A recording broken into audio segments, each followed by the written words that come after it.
Hello and welcome to the Dancing Lime Kitchen. I'm your host, Meryl Streep, and today I would like to share with you one of my favorite recipes. It is the tri-colored, upside-down, lumpy, bumpy cake. Now, people ask me all the time, Meryl, you must have guests all the time just popping in at a moment's notice, and you must be prepared. And this recipe is wonderful because at a moment's notice you are ready to entertain. Now I have everything all set out here for what you're going to need. And the first thing is you need a square-sized pan of some kind. It doesn't matter. It can be a Pyrex.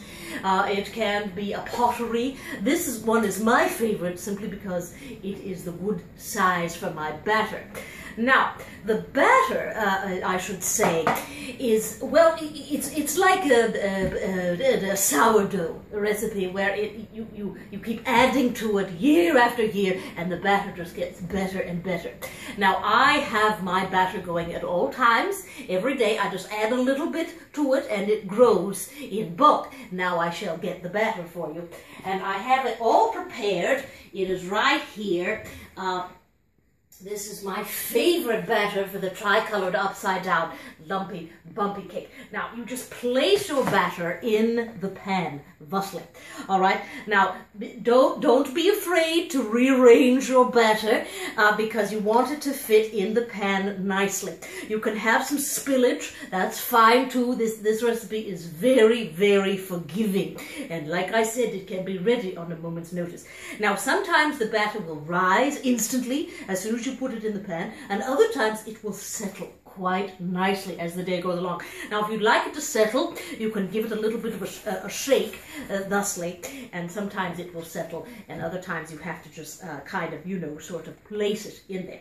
Now this is my, see, sometimes we have a little bit of spillage, but don't worry about that. It's a very forgiving recipe. Everyone loves this recipe. I have had this batter now for what is it, do you think, about 15 years I think, and every day I just add a little bit to it. It grows in bulk. We've got a lovely girth here. As you can see, you've got the tri-colored.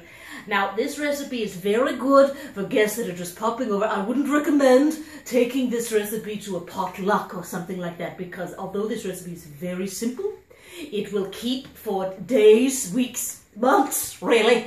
You don't have to worry. This recipe will never go stale, but it does not travel well. It likes to be in its own pan and just settle it just a little bit. Now, if you want to, I do have a spatula here. Now, it must be a very soft spatula. You can't use anything hard for this recipe. If you need to just kind of sort of tuck in some of the edges, and this is purely for presentation. You don't have to worry about really who's to know how you've prepared it, as long as it looks good. And as you can see, this is just a lovely batter. Now if you would like to, at the end, this is purely just for taste, I like to season to taste. Sometimes I use a little bit of smoked mild paprika, and the reason why I do this is it's merely just for color. So you just take a little pinch and you're just going to sprinkle it on top of your batter thusly. All right, now don't be concerned at all if you've used too much paprika. You can always sponge it off later. That is perfectly fine. Now the final touch that sometimes I do, really, if it's a very oh, I just hit myself with my glasses on the cupboard. That's not good because I don't have vision coverage.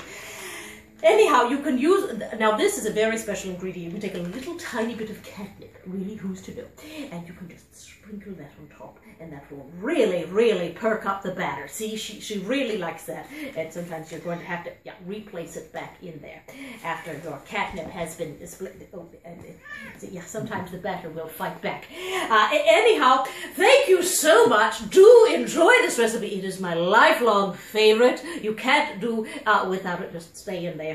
Batter. Don't be afraid about talking to your recipes. I do it all the time. I'm Meryl Streep. Bon appetit.